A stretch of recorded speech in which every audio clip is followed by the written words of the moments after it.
കേരളത്തിലെ ആസ്പത്രികൾ പ്രതീക്ഷ പകരുന്ന സ്ഥലങ്ങളാണ്. പക്ഷേ ആ വേനൽക്കാലത്ത് ഞങ്ങളുടെ പ്രതീക്ഷകളൊക്കെ പൊയ്പോയ പോലെ തോന്നിപ്പോയി.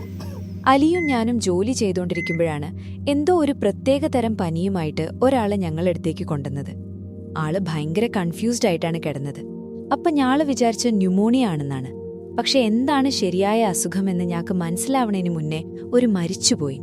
ആ സമയത്ത് ഞങ്ങൾക്ക് ഒരു ഐഡിയ ഉണ്ടായിരുന്നില്ല ഇതെത്രയോ വലിയ സീരിയസ് ആയൊരു രോഗമാണെന്ന്. സാധാരണ ജോലി സമയത്ത് ഞാൻ എപ്പോഴും മാസ്ക് ഇടലുണ്ട്. പക്ഷെ അലി ആൾക്കാരെ കൂടുതൽ ശ്രദ്ധിക്കുന്നോണ്ടാവണം മാസ്ക് ഇടാൻ ചിലപ്പോൾ മറന്നുപോകും. ഒരാഴ്ച കഴിഞ്ഞപ്പോൾ ആ മരിച്ചുപോയ ആളുടെ കുടുംബത്തിലെ ചിലരും കൂടെ മുമ്പുണ്ടായ അതേ ലക്ഷണങ്ങളോടെ ഞങ്ങളെടുത്തെത്തി. അപ്പോഴേക്കും രോഗമങ്ങ് പടർന്നിട്ടുണ്ടായി.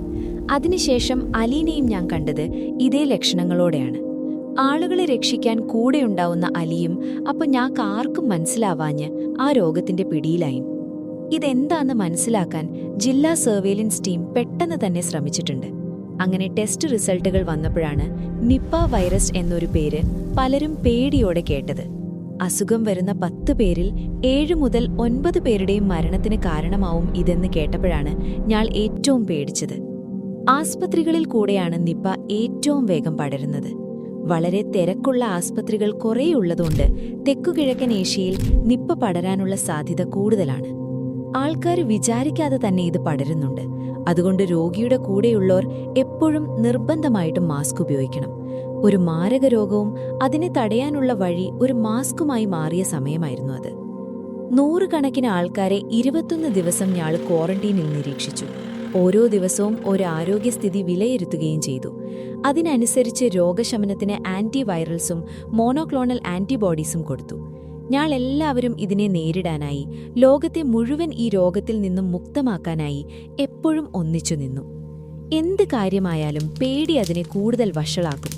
വവ്വാലുകളെ മുഴുവൻ നശിപ്പിക്കാൻ ശ്രമിക്കുമ്പോൾ അത് പേടിച്ചിട്ട് കൂടുതൽ വൈറസ് പുറത്തുവരാനും അസുഖം പടരുന്നത് കൂടാനും കാരണമാവും. ഇതിനെ ഉപദ്രവിക്കുന്നതും ശല്യപ്പെടുത്തുന്നതും നമ്മൾക്കും വളർത്തുമൃഗങ്ങൾക്കും രോഗം വരുന്നതിന് കാരണമാവാം. മനുഷ്യന് രോഗം വരുന്നത് തടയാൻ നമ്മളായിട്ട് അവരുടെ താമസസ്ഥലം നശിപ്പിക്കരുതല്ലോ. നിപ്പ പകരുന്നത് പല രീതിയിലാണ്. മലേഷ്യയിൽ പന്നികളിലൂടെ, ഫിലിപ്പീൻസിൽ കുതിരകളിലൂടെ, ബംഗ്ലാദേശിലും പശ്ചിമ ബംഗാളിലും വവ്വാലുകൾ മലിനമാക്കിയ ഒരു തരം പനങ്ങളിലൂടെ. മ്യൂട്ടേറ്റ് ചെയ്യാനിടയുള്ള വൈറസാണിത്. അതുകൊണ്ട് പടരുന്നതിന് മുന്നേ തന്നെ ഇതിനെ തടയേണ്ടതുണ്ട്. ചത്ത വവ്വാലുകളെയോ രോഗം വന്ന മൃഗങ്ങളെയോ വെറും കൈകൊണ്ട് കൈകാര്യം ചെയ്യാൻ പാടില്ല. വവ്വാൽ കൂട്ടത്തിന്റെ അടുത്തേക്ക് പോകുമ്പോൾ മാസ്ക് ഇടണം. വൈറസുമായി ബന്ധപ്പെടാൻ സാധ്യതയുള്ള എന്ത് തൊട്ടാലും സോപ്പും വെള്ളവും ഉപയോഗിച്ച് അപ്പം തന്നെ കഴുകണം. നേരത്തെ കണ്ടെത്തിയതും നല്ലപോലെ ചികിത്സിച്ച് കെയർ ചെയ്തതും കൊണ്ടാണ് അലീലി ഞങ്ങൾക്ക് രക്ഷിക്കാനായത്. പെട്ടെന്ന് പ്രവർത്തിച്ച് വ്യാപനം തടഞ്ഞതുകൊണ്ട് മാത്രമാണ് നിപ്പയെ തടഞ്ഞു നിർത്താനായത്.